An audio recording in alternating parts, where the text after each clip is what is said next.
Everything that I say is totally alleged, so please don't take it seriously. Hey folks, how you doing? Hope you've all had a great day. Hope you're doing well. I have a few things I want to talk to you guys about today concerning Harry and Meghan, of course. So let's don't waste any time. Let's just dive right in. As we all know, the Platinum Jubilee is going on right now. Have you guys been watching it on TV? Leave in the comments below if you have. I've been watching some clips of it on YouTube, and I saw that they were out on the palace balcony today. Everybody was there but Randy, Andy, and Harry and Meg. Well, I bet she's just steaming in her knickers, don't you? Thinking that she's not out there on the balcony getting the front page press coverage that she's so used to out in lavish California with all her Hollywood friends, Oprah, Gail, Adele, Hillary, Michelle, etc., etc. Oh, don't forget Ellen, the Queen of Mean. But there were a few pictures taken of Harry and Meghan in the shadows, I guess you could say, as they arrived for the festivities over in England. So I wanted to share those pictures with you. Oh yeah, don't forget to like, subscribe, comment, share, and please hit the notification button. It'll really help me out, and I truly appreciate you for doing it. So here's one, and look at the caption of this one. It says, Meghan and Harry wave to cheering fans in London for the Platinum Jubilee. Well, let me stop you right there, independent.co.uk. The Platinum Jubilee isn't about Harry and Meghan, and they don't have any fans, especially in the UK, that I'm aware of, because I do read through the comments in my videos, and I believe that people from the UK are largely against them, and I read stories about surveys that they do in the UK and America, and unfortunately, I am from the States. People from the UK forgive me, people from the States have a soft spot for Harry in their hearts because they love Diana. They're very popular here in polls. Lord, I don't know why. But over in the UK, I hear that their poll ratings are not so good. Moldy bread is more popular than Harry and Meghan in the UK. So anyway, what I wanted to talk about is that they are in England now, officially, with Archie and Lilibet. Lilibet, my tongue stumbles over that name. It's kind of hard to say sometimes, especially when you've been talking all day at work. They're there officially for the first time as a family of four for the Queen's Platinum Jubilee events. They flew out of LAX in Los Angeles. No word, of course, if they flew commercial or not, but I'm willing to bet a few pennies that they did not fly commercial. They took a private jet because we know what hypocritical ego warriors, not ego, that was a Freudian slip, eco warriors Harry and Meghan are. Oh, and speaking of LAX, you wouldn't believe this. Let me just divert from Harry and Meghan for just a brief moment. I was in Los Angeles last week. I flew back on Sunday, so I just missed Harry and Meghan by a few days because I was in LAX also. I was there on vacation. I've never been before. I had a gift certificate from an airline, so I needed to use it because it was expiring soon. So I went ahead and just said, let me go to Los Angeles and let me show you who I met there. For all you British comedy fans, you were just going to pee your pants when I show you this picture. Let me show you. Oh, I'm sorry. That's a picture of Harry. Oh, I'm sorry. I'll show you in just a moment. That's another picture that was taken of him behind the scenes at the Jubilee. Look at this little girl to his left, to our right. She looks so unhappy to be standing next to Harry. I can't believe... Well, actually, I can believe that someone would be that miserable standing next to him. That's very believable. But anyway, let's get back to Los Angeles. When I was there, I met one of the greats of British comedy, John Cleese, a.k.a. Basil Fawlty. Now, for those of you who don't know, that's me on the right side of the picture wearing the shirt that says go away.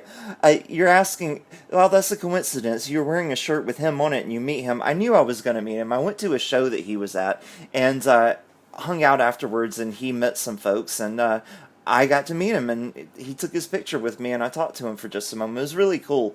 You see my face, though. I'm really red because I was so nervous. But anyway, and I also went by the Golden Girls house while I was in Los Angeles. That was really cool.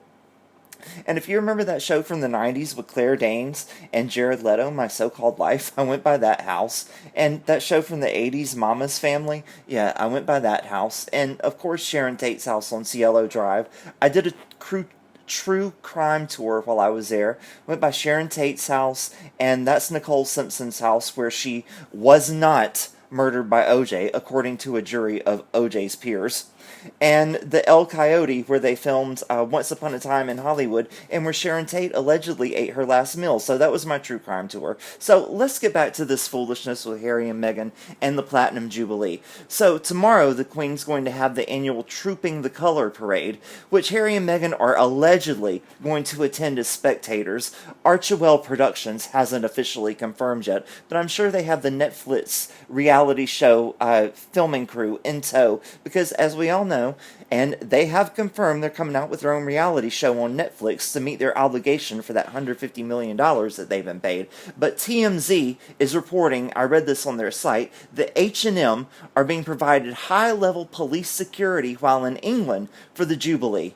They will be staying at Frogmore Cottage, their Windsor home. Now, we all remember the millions they spent remodeling that several years ago, and they never lived in it but for a few days. I thought Eugenie or Beatrice or one of Randy, Andy, and Fergie's daughters were staying there. I can't remember which one.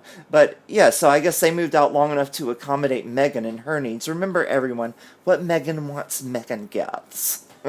So, to quote TMZ, the Met's Royalty and Specialist Protection Unit has been working with Harry's crew, listen to that, like he's a rapper, Harry's crew, yo, to get him taxpayer-funded officers over the past few weeks. The family will get armed police protection while at royal events or at Frogmore Cottage. Harry patted his feet like a little child. This is not TMZ, this is me saying this, saying he wouldn't come unless he got security and police protection like any working member of the royal family. But there's only one issue with that. He's not a working member of the royal family. Remember, he didn't want anything to do with that because Meghan wanted to go to California and pursue her dreams of being an A-list actress on the same lines as a Reese Witherspoon or Angelina Jolie. But guess what? It ain't gonna happen because Reese and Angelina have what?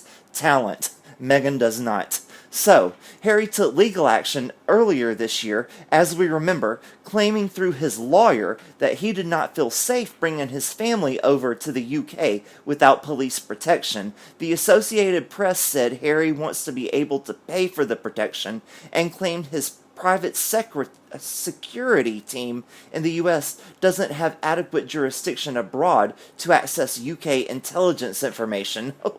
So get this, everybody. Harry is so important and so many people are after him and Meghan, Lilibet, and Archie that they have to have access to secret MI6 intelligence information for all the terrorists that are chasing after him. Oh my goodness, so ridiculous. Actually, when I come to think of it, nobody cares enough to chase after him or Meghan or their two kids. Nobody cares what they're doing. The only interest anyone has in them is when they're going away and not coming back. That's what I'd like to know. So we remember that Harry spoke to the US's Today Show's Hoda Kotb back in April about how he wasn't sure whether him and his family would attend the Jubilee due to security concerns. He said, quote, "There's a lot of things with security issues and everybody else. This is what I'm trying to do. Make it possible for my kids to meet her." Aw, how sweet. And as we see on the balcony here, today the Queen was out there for the Jubilee celebrations, and to her right, our left, Charles and Camilla were standing. You can't see her in this picture, but I saw it in one of the YouTube videos, the live streams. And to the Queen's left is Catherine and William, not pictured. You can't see him. And their three children. They just look gorgeous. And that dress that Charlotte's wearing, oh my goodness, and her hair. Wow, they're beautiful kids. I bet Meghan is so jealous because Kate's kids are going to get bowed to and called Prince and Princess, and Archie and, what's her name, Lilibet, don't even have titles. Oh, I bet she's just fuming about that, furious, because we all know Meghan wants to be the center of attention, the center of the spotlight, and she's not getting it this weekend. I actually saw a picture that they took where Meghan was ducking behind a door with a hat on like the Queen and Catherine are wearing here, and hiding in the shadows. So Harry and Meghan finally know their place, which is nothing status and in the shadows, letting everyone else take the credit for the hard work they do, and them getting none of the credit because they don't do anything to deserve it. Anyway, guys, that's all I got for today. I'll be back with you tomorrow. We'll talk some more about the Jubilee, and if Harry and Meghan show up for the Trooping the Color parade, oh, it's going to be really exciting. So anyway, you guys, let me know if you're watching it on YouTube, what you think of it. I really like to know. We'll discuss in the next video. Have a good evening, guys. Please like, subscribe, comment, share, and hit the notification button, and I'll see you in the next one. Bye for now.